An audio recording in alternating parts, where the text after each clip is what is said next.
Hi, and welcome to the Emmy Awards. I'm your host, Emi Cardinale. This is my podcast where I talk about what I've been watching or rewatching. I try to post every Fridays. This episode might be a little bit later because things have been hectic for me with traveling home for the holidays, and I am still working, but I'm working Pacific time hours on the East Coast, and I work weird hours, so life's just been weird. I originally wanted this week I wanted to rewatch Dash and Lily, and I wanted to, also if I'm speaking kind of quietly, I'm filming this in my childhood bedroom, and it's like 11 Eastern, but it's only like 8 for me. So.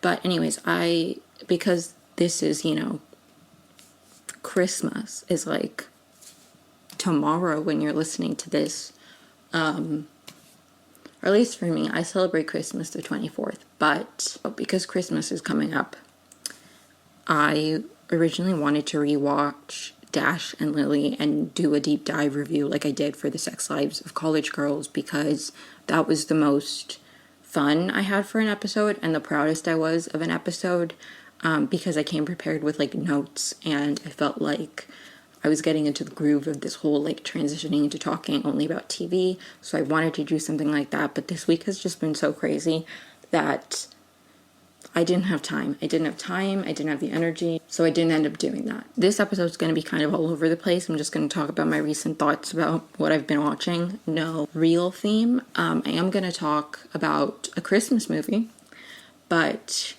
mostly I'm just gonna, whatever, this is completely off the cuff. I don't have any notes, and it will probably be short because I'm self-conscious about how loud I'm being.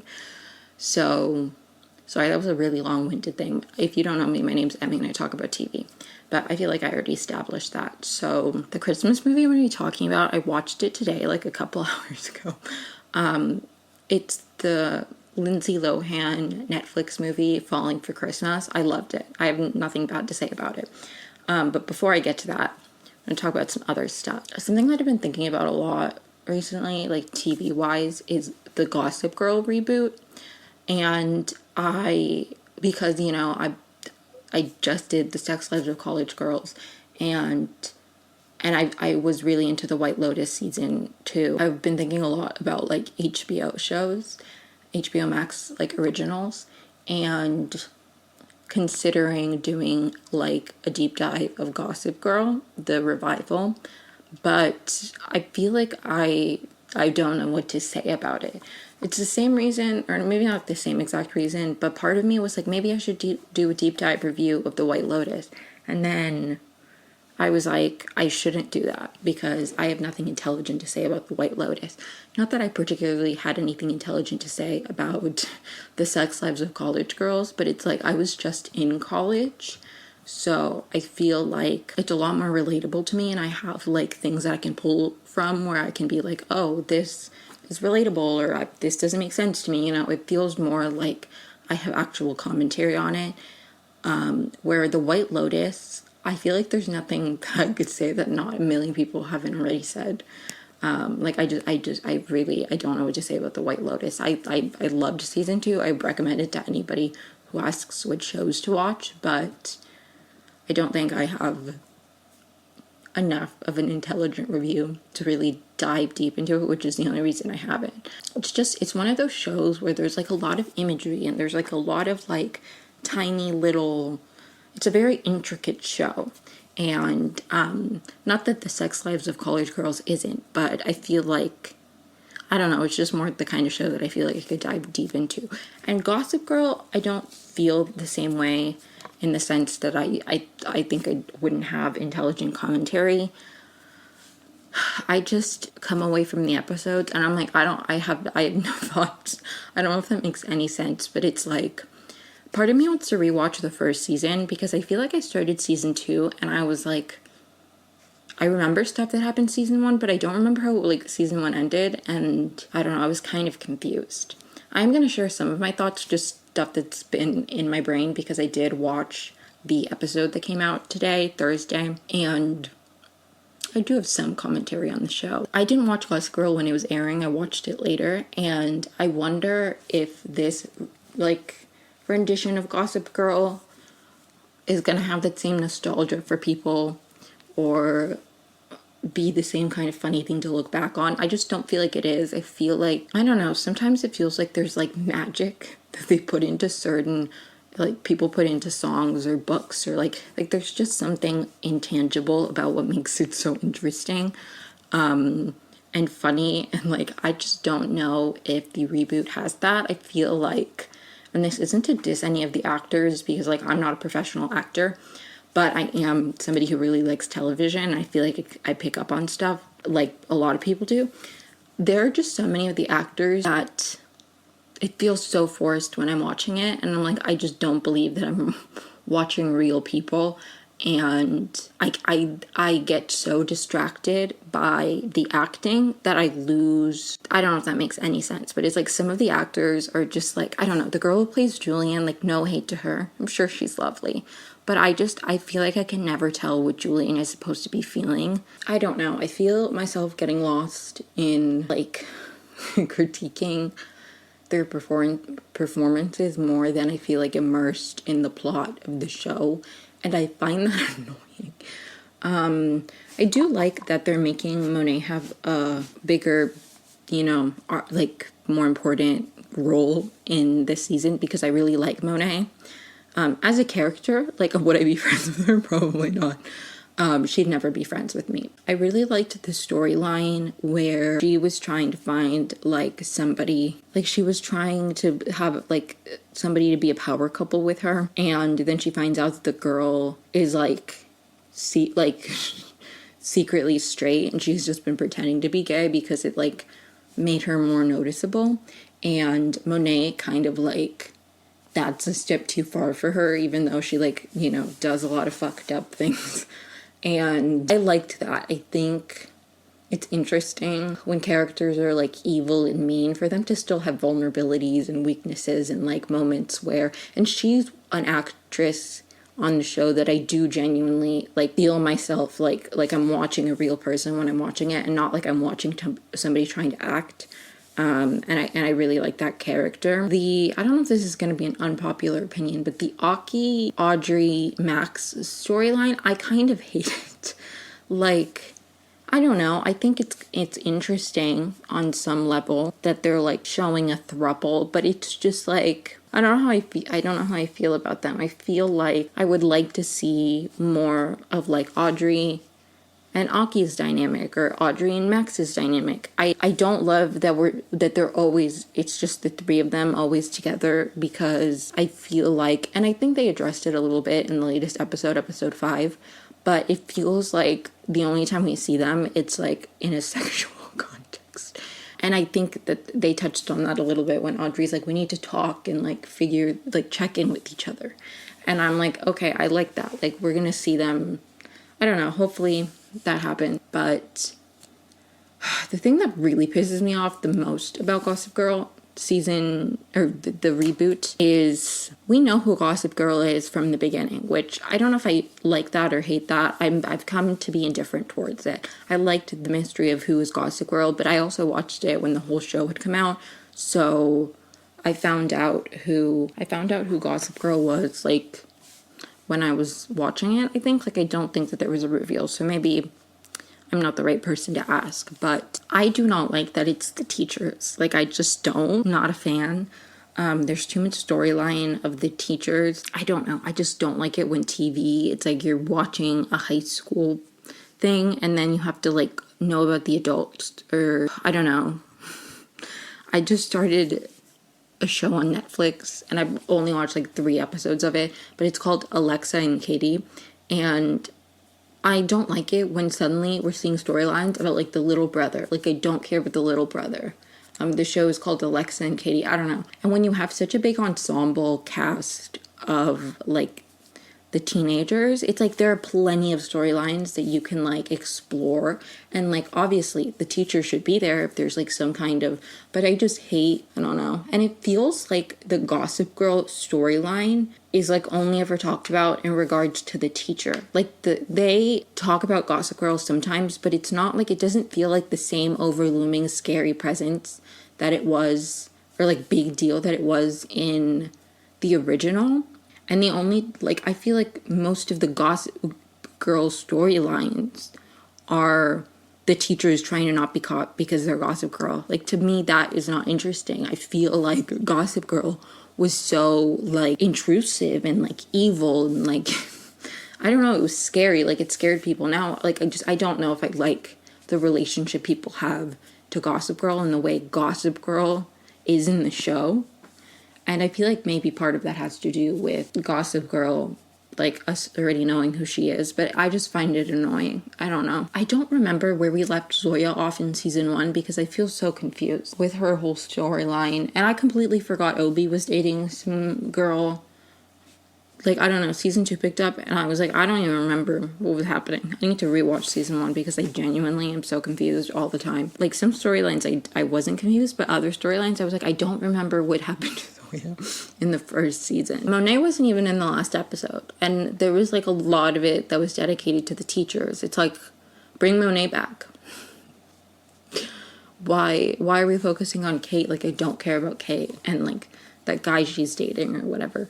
Although I do think that was the most interesting storyline surrounding Gossip Girl and the teachers, because now Jordan, the computer science teacher, like his identity has been like revealed to this person who's blackmailing the teacher who's dating Kate, whose name I don't remember.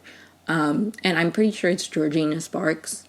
I don't know if that's confirmed, but like we see her, like she showed up in one of the promos and she said something about Gossip Girl. Hopefully she'll make Gossip Girl iconic and scary again, because right now it's just not hitting. But yeah, those are my thoughts on Gossip Girl season 2. You know what show the promo came out today and I'm actually really excited about? That 90s show.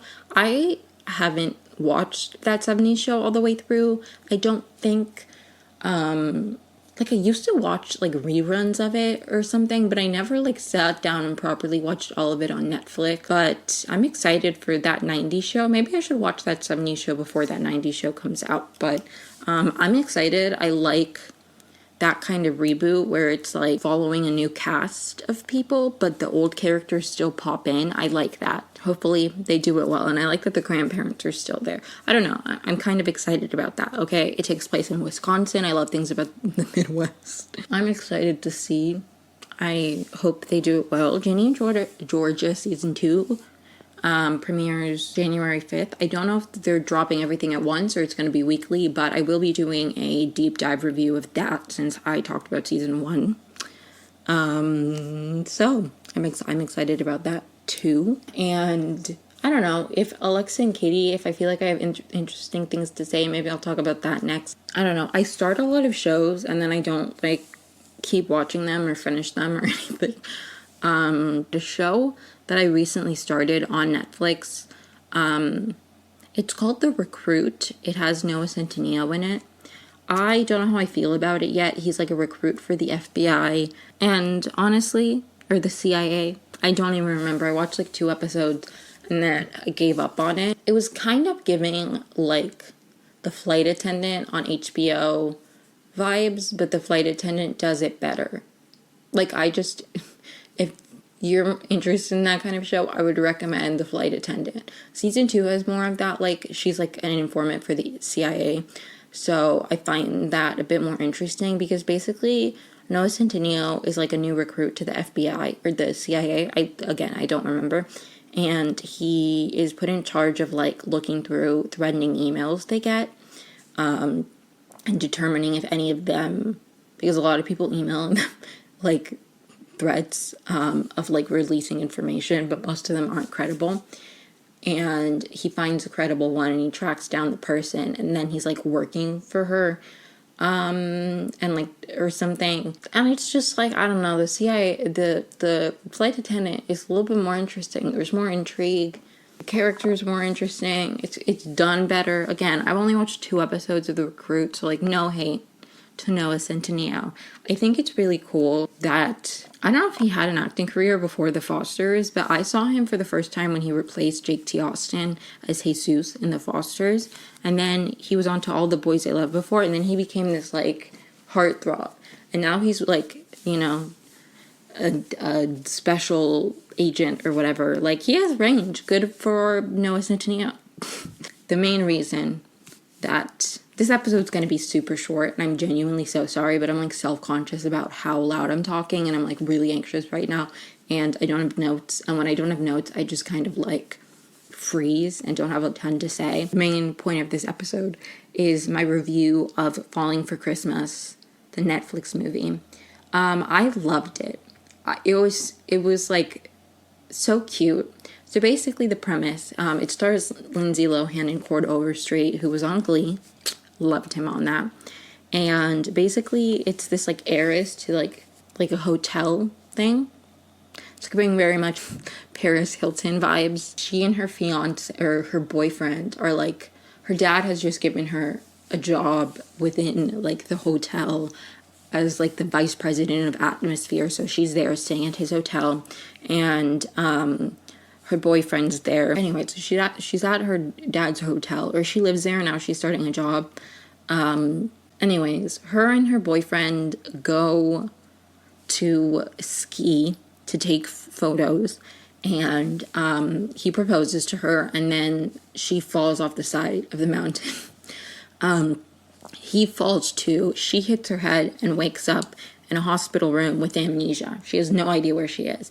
And Cord Overstreet's character, Jack, or Jake, finds her because he runs a smaller like lodge in the same area.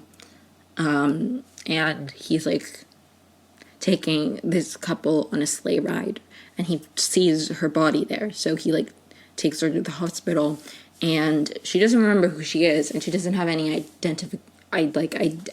identificating like, you know, she doesn't have her ID, nothing like that. So they're like, well, we don't know where you can go. And he's like, she can stay in my lodge. So she goes there. She doesn't remember her name. She befriends him. And his daughter, he's a widower. His wife passed away 2 years ago from when the movie takes place. And there's a really cute scene which felt very Hallmark movie-esque, where the little girl makes a wish, and then there's like an old man with a beard who like blinks, and it's like her wish is gonna come true. And I think he's supposed to be Santa. I've seen that many times in Christmas movies. There's always like some figure that is supposed to be Santa who's just there in that town and like makes that little girl's wish come true. But yeah, she doesn't remember who she is. And her fiance, don't remember his name because I found him so insufferable. He falls down like another part of the mountain, and he runs into this guy with he meets a man who has a fisherman's cabin, and they like become friends, and the man's truck breaks down, so they like hike for a little while, and then the police take him in because he was poaching or something. I don't even know. It was never established that this man was like allegedly a criminal when Tad, that's his name, Tad, Lindsay Lohan's character's fiance, like meets, maybe they did and I missed it because I found Tad so annoying that I didn't want to pay attention. And Lindsay Lohan's character, her name is Sierra, her dad, they have like a dinner the day before everything, before the accident. And he's like, I'll see you on Christmas Eve. So he's leaving, and that's when Tad and her go out to the mountain and fall and everything happens.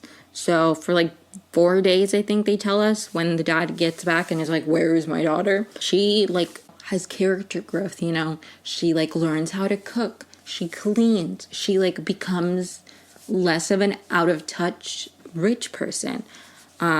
She really cares about Jake or Jack. I don't remember his name. Obviously there's tension. There's a really cute scene where there's mistletoe, and like they're about to kiss, and then he's like, you don't even remember who you are, like, you could be with somebody. Very respectful of him, like a legend. There's another really sweet moment where she finds, like, this Christmas topper thing, and she's like, this is beautiful, and he, like, gets really flustered or whatever, and she's like, I'm sorry, this is just so beautiful. And he's like, this was something me and Carla, his wife who passed away, bought, and I can't bring myself to put it on the tree, but I also don't want to give it away. And then later in the movie, she's about to leave, like, the hotel, like, the lodge, like, she has, like, I don't know, she has a turning point where she's like, I need to leave. And he brings it out, and he's like, I can't do this with you. And then she stays longer. And eventually she leaves when they find her. Like, Tad gets back, well, the dad gets back to the hotel, and he's like, where's my daughter? And they're like, oh, we thought that they went on, like, a little trip because we saw a note or whatever. And he's like, she didn't bring any of her luggage. She's definitely not gone. Like, something's wrong. And so he's freaking out, and then Tad gets back to the hotel, and he's like, where's my daughter? And he's like, I thought she'd be here. And he explains what happens, and the sheriff is like, I think I know where she is. And they walk in when a big, like, the main conflict of the movie, besides her not having her memory, is that the lodge, it's called the North Star Lodge, that Cord Overstreet's character owns, is, like, not doing well. And they have, like, a bit of a meet cute at the hotel the morning before everything happens, where he, like, bumps into her and, like, spills coffee on her, but he doesn't remember that he met her, and obviously she doesn't have a memory.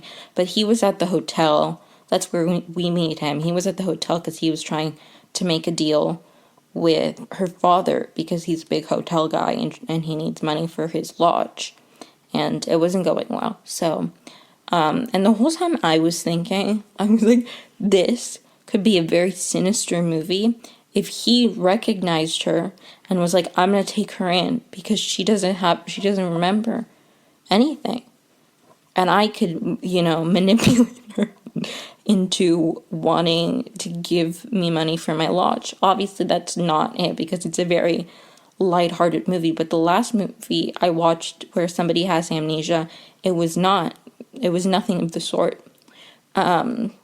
So, I don't remember the name, but it's some Brenda Song movie where she has amnesia. She wakes up, and this guy is claiming to be her husband, but he's not her husband. Like, it's this whole thing. It's crazy. I'd recommend it, though. But I was like, what if he does know her? Obviously, he doesn't. But she, at the big culminating moment where they find out who she is at this big Christmas party fundraiser that she had the idea for, and then he was like, I don't think it's a good idea. And that is why she decided she was going to leave, because she felt like she was overstepping. And then he has his moment, she stays, and they have the fundraiser. A ton of people donate. They're like, he's such a good guy, we're giving him money for his lodge. And then the town even, like, makes it a historic landmark, so, like, that's gonna help get grants and money. And he goes to, like, he makes a little speech where he's like, I want to thank one person in particular, and he brings her up, and they've been calling her Sarah because they don't know her name, and his daughter helped come up with the name. And then her dad and Tad walk in, and they're like, Sierra, and she's like, do I know you? And he's like, Tad, your fiance. And she's like, my fiance. And then the dad's like, me. And she's like, Dad. So then she gets kind of taken away. And I loved when the next day, like, she sleeps at the hotel and she wakes up and she's, like, making the bed, which she wasn't doing at the beginning of the movie. She invites the people in, like, she's super friendly. She's like, oh, I'm just helping make the bed. They, like, show her a bunch of fancy clothes, and she's like, I'm gonna wear something simple. And they bring her caviar for breakfast, which she ate at the beginning of the movie, and she's like, no, I'm in the mood for something else. And the hotel staff's like, she's acting different to Dad. And he's, like, concerned. and she's making breakfast, like very fancy pancakes with like fancy sauce, and she's wearing jeans, and Tad's like, what's wrong? And then there's a press conference because she was missing and she's an heiress. So Tad is like, we're engaged, and she's like obviously hesitant about it, and she gives the lodge a shout out. Yeah, and thanks Jack, like, I don't remember his name. And then later, Cord Overstreet's character's mother-in-law, she's a big part of the movie. Basically the lodge that he runs, it was his wife's family business. They got it for Christmas one year, or maybe as a wedding gift. I think as a wedding gift. And when she passed away, he like couldn't, he didn't want to give it up, but they were really struggling. And so his mother-in-law is there throughout the whole movie and like helps with his daughter. And he is like, people were really generous, and he's like, that's not, or maybe she says it's not going to do much if we don't have like guests, but one of them says it, and then after the press conference, like they get a bunch of calls, they're booked for the rest of the season, so that press really helped. Sierra breaks things off with Tad. It's like, you're breaking up with me, and she's like, you'll be fine by New Year's. And this hotel attendant comes up and is like, I'm so sorry about that. And then he hits on him, and I'm like, ooh, sexy. We love that for Tad, even though I found him annoying. Lindsay Lohan's character, Sierra, like tells her dad she's gonna step away from the atmosphere executive, the vice president of atmosphere, whatever her job was, because she wants to forge her own path and doesn't want to just take a job that her dad created so she could, have some kind of position. She wants to like do her own thing, and he is like super proud of her. And meanwhile, Cord Overstreet's character is trying to race to the hotel before she leaves on her flight. And he sees Tad getting into a car, so he assumes Sierra's in the car too, even though she and Tad have broken up, but he doesn't know that. So he confesses his love outside of the car window, and he said that he was like falling in love, and I was like, wow, very bachelor of you. I feel like people don't say that much, that often, except in movies and like The Bachelor. Who says I'm falling in love with you? Like, that's not that common. Maybe it is. If I am in a relationship and we've been dating for a little while and they don't say I'm falling in love with you, but they hit me with a I love you at some point, I'm going to be like, but you never said you were falling. How was I supposed to know about the natural progression of this relationship if you didn't establish when you were falling for me? Like, when did you just like me? That when were you falling for me? When were you falling in love? And when were you in love with me? Those are important milestones. And then Tad rolls down the window, and he's like, I'm flattered, but like, no thanks. And so he runs in, Cord Overstreet's character runs in, confesses his feelings. They kiss, but I swear to God, when they cut to like the kiss, like that was not Lindsay Lohan. They did some flair thing, and they didn't show it for very long. But I'm just like so sure that Lindsay Lohan and him didn't actually kiss. Like, I think it was like a body double. Like, I don't think that was, I don't know, like what was with the lens flare and the weird angle, and it didn't look like her when it was somewhat closer. Like, I don't think they kissed. That's how the movie ends. I really liked it. This was not that good of a review. It's one of those movies where it's pretty predictable, but fun and enjoyable, and it's kind of like just the right kind of cheesy movie that's nice to watch for the holidays. Like, I liked it. I'd recommend it. It was silly. Lindsay Lohan killed it. It's nice to see her back in acting. Yeah, it was just a fun movie. I loved Cord Overstreet in it. I don't have much intelligent commentary on it because it was just a feel-good Christmas movie. If you're looking for like a Christmas TV show, I would recommend Dash and Lily. I'm not going to do a review of it this year. Maybe I'll do one next year. But that one was great. There was some show that was like, it lasted one season and Ashley Tisdale was in it. And the dad from The Parent Trap was in it. That was, I'm pretty sure, Christmassy. I don't remember what it was called, but I really liked that. One Christmas movie that always like pisses, like, I don't know if it pisses me off, but I don't love it, is Princess Switch. Like, I don't know, why aren't they just twins? Like, I guess people can look alike, but I would rather that they were like twins or something that were separated. I find that more interesting. It's like, why does it have to be, or just we look remarkably similar? Like, hello, Monte Carlo. They had no relation. She just looked a lot like, well, it was Selena Gomez playing both characters, but she just looked like her. That was a good movie. Maybe I should review that. But, I don't know, the like, we are perhaps distant relatives is so annoying to me. It's so annoying. I don't know if I mentioned this in the last episode, but I watched Harry and Meghan on Netflix. I really recommend that. I didn't know much about Harry and Meghan and the royal family. Like, I genuinely wasn't that informed. I didn't know a ton of like why they left. Most of what I knew was from the Oprah interview when it came to like her feeling silenced and like the racism. But I didn't know much of like how they met and like the ins and outs of their relationship. And I found it really insightful. And I think a lot of people are criticizing it, and it makes me like, in ways that makes me feel like they haven't watched the whole thing, because people are like so missing the point of it in so many different ways. I've seen people say, like, why make a Netflix movie if like you're talking about privacy?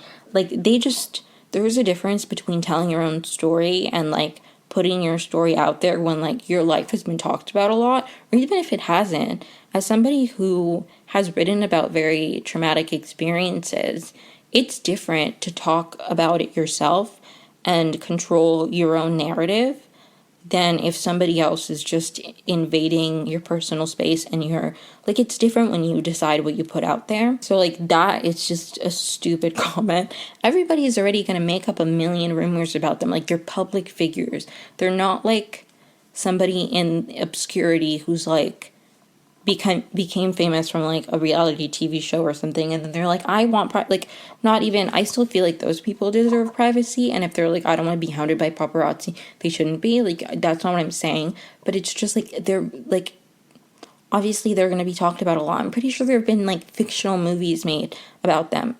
Like, obviously they have the right to. And I've seen people be like, I don't understand why they had to shit on the royal family. They could have focused on the media.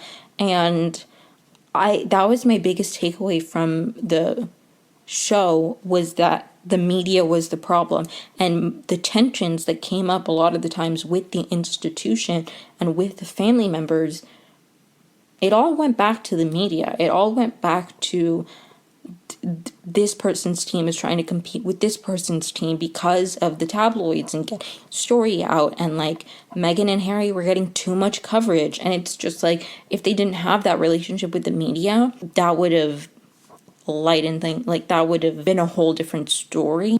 So basically, former Bachelor Nick Viall said, I had to look it up because I didn't want to misquote him. He said that he feels like that some of the criticisms on Meghan and Harry are probably that they are taking the royal family, like the brand of the royal family, and they're making a ton of money off of it without really a role of servitude, which is a big thing that comes with like being a royal, is servitude. And I feel like, if you like, to me, that is such an idiotic take, because they loved that part of the role. Like, that was never something, like, to me, that is such a like misconstruing of why they had to walk away. In fact, at first, they wanted to move to, I don't know what it's called, but some like territory or something. Like, they wanted to move somewhere still within the Commonwealth, so they could, serve the queen and do the servitude part without the media frenzy. Like, that was never the issue. The issue was, like, to me, that is so misunderstanding, like, where they're coming from. And he was making it about, like, money and like they wanted a ton of money and they're making a ton of money about from this, when they could have made their money other ways and just focused on philanthropy. And it's like, you're missing the point. People were going to be talking about them and telling their story. People have been telling their story for years. They just wanted their own perspective documented. How is that crazy? Like, to me, it's not about money. Did they make money off of it? Sure. Probably. I don't really think either of them need money, nor do I truly think that was the purpose of this. And we live in a capitalist society, and a lot of things, at the end of the day, a big reason that people do things is for money.